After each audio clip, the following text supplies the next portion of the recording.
And just a recap, I quit my job for YouTube, and my job countered. So now, the reason I ride has changed. I don't ride anymore to escape that office life because I'm frustrated and feeling stuck and exhausted. Because... oh, the police! Don't worry, I'm not speeding. I'm on my week off of the office job, week on YouTube. Hence why I can go for a ride in the middle of the day. I wanted to take advantage because it has been going below freezing temperatures at night lately. But today it is 53 and the sun is shining. So I'm out riding. I have been waiting for this. So last year, I did a video on why I started riding. Who was here first? I don't know. I'm gonna go. Oh, I think I turned away from my favorite lake road. Let me see if I can get back on it.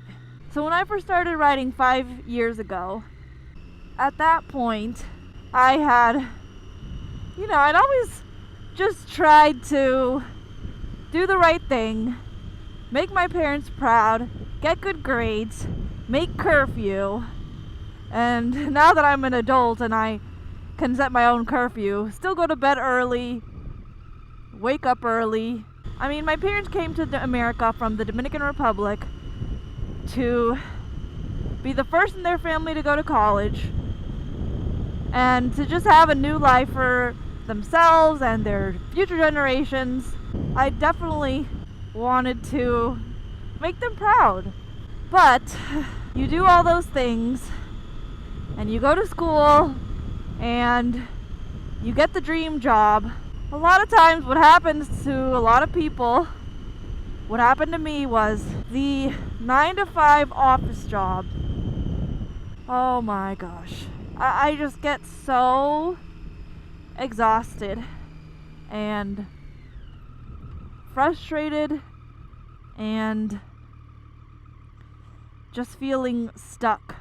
And it's not that I don't like my job. I have a pretty cool job.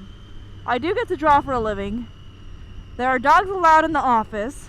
I think what gets to me is just being inside every day, all day. No windows where I sit. I have no idea what the weather's like unless I walk down the hall to look out the window.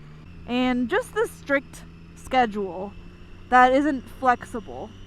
I think that's the main of it, is that the lack of flexibility and just being around people every day, all day. For me, being alone, riding alone is so peaceful, and I feel like I've had a shot of espresso after being alone for a while. But in an office with an open floor plan, you're never alone.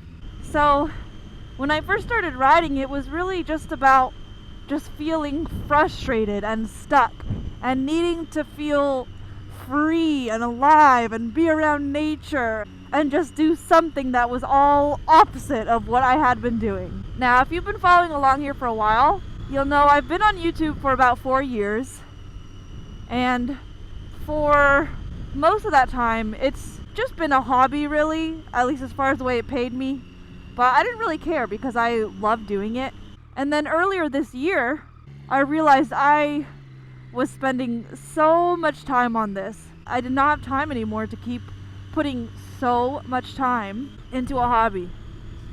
And I knew that there are people who do this full time, people who make businesses out of their YouTube channel. So I thought maybe I can do that too. So I did some research. It didn't take much. I mean, well, it did take a lot of time. I'm gonna wait for this car to... They're really slow. Oh! And just a recap in case you didn't see my video a month or two ago. I quit my job for YouTube, and my job countered. So now I'm working part-time at my office job, and part-time exclusively on this channel. And I thought by quitting my job I would have all this free time to ride, but it's crazy, treating this like a business and not a hobby anymore. Oh my gosh, who knew it would take so much time to... I had no idea. I basically spent two days straight just setting up my website, and not by myself, by the way. I found a tech girl to do most of the work because I thought there was no way I could have time. But I just spent 2 days straight helping set up everything to launch the women's calendar, package the neck gaiter I sold a few weeks ago. Thank you all so much for those of you that got it. Y'all jumped so fast. I had to close it down in just a few days. So I'm still just one person packing and shipping all those things myself. The calendar isn't, I'm not packing and shipping myself though. I guess you call it drop shipping. So as soon as you order it, another service packs it, prints it, everything, and sends it right to you. What I'm talking about the calendar is something I had mentioned earlier this year, just to see if you all were interested. I didn't mean a calendar all myself, of me, just because I think that'd be cool if maybe I went to 12 different amazing locations. I hadn't, so I thought I didn't want to make a calendar just me. So what I thought would be really cool would be to feature other women riders that I love and follow here on YouTube, Instagram, and I had a few spots left, so I opened it up to the public. And I hadn't been shouting this out on YouTube because there's a lot more of you here on YouTube than on my Instagram.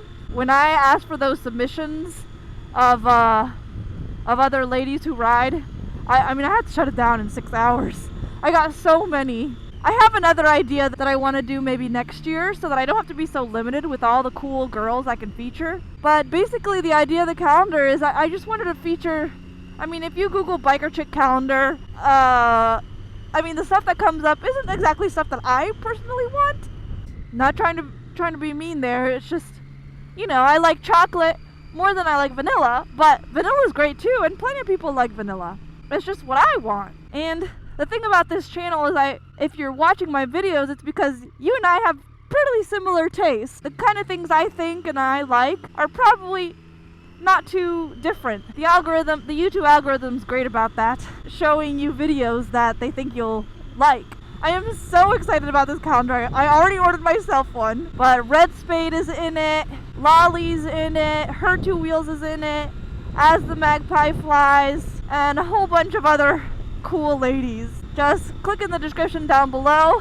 If you'll notice, I'm not asking anyone I don't ask people to buy anything or show any kind of financial support or anything like that, because I don't think it's a matter of asking. I think it's a matter of I need to make stuff that I love, that matters to me, and if you're already watching these videos, then it might matter to you too. It's all on me. Someone commented when I said I would quit my job that they felt bad that now they needed to support me, and I was like, I'm not asking for that. I definitely don't need that.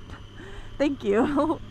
Though, that is my responsibility, 100%. Woo, woo, woo. And now, that feeling I had where I was so frustrated and stuck and exhausted from going into the office, I don't have that right now. Now that I have a whole week every month that I can dedicate to this channel, oh my gosh, it has been so satisfying. Never in all my time on this channel have I ever had such a long bulk of time to work on it. It's all been in the mornings, at night, before and after work, sleep deprived 4 a.m. wake ups where I couldn't go back to sleep. Oh my gosh, and now I have all day for a week straight. My motto was escaping the 9 to 5, one ride at a time. And that was everything I thought about. Every time I was at work, all I was thinking was video ideas I wanted to do and wanting to be riding in the mountains and all these things I wanted to do for this channel. But now, I mean, I'm only on my second week of not being at the office job and working on this channel. So who knows long term, but I'm all about change and pivoting every few years. That's what happens when your parents move you over 13 times. You love change. So now, the reason I ride has changed. I don't ride anymore to escape that office life because I'm frustrated and feeling stuck and exhausted. Because ever since I've learned about making this channel sustainable, and I've been reading books about real estate investing, which all started with Rich Dad, Poor Dad, reading it this January, just like 10 months ago, or 11, I guess we're in December now. I just realized you don't have to be stuck at the 9 to 5. There are other ways to sustain yourself, and not all of them have to take your hourly time. Some of them you can just be saving for years, and then instead of buying yourself the best house you can afford, you buy yourself the B- house, but still in a safe area, and then buy another little place that pays for itself because you're renting it as a short-term rental property. I learned that the average millionaire has 7 streams of income. When I learned that, I had my job, freelance on the weekend, and that's pretty much it. So I thought, I gotta get to work. And I also found out that the lowest stream of income is hourly pay. So if you can do something that is passive or investing like, or something that you put a lot of time in and then just pays you in your sleep, you're on a better path for yourself. Oh my. So right now, I'm not riding to escape that inflexible, frustrating office life. I'm riding because nothing beats this. It just makes me feel so good. The first time I had a cup of coffee and I experienced the effects of all that caffeine in a little 8-ounce liquid, oh my gosh. I could not stop talking about it. I was so happy. I was so wired. You would think I was drunk, but focused. I was fascinated by the effects. Oh, I feel for you all living somewhere it's snowing or where it's too cold to ride. Come visit me down here in Georgia. We have some warm days like today. Warm enough days anyways. The beginning of December and I am riding. I'm gonna pull over and put on my heated gloves because my fingers are so cold right now. Oh. Oh. That was embarrassing.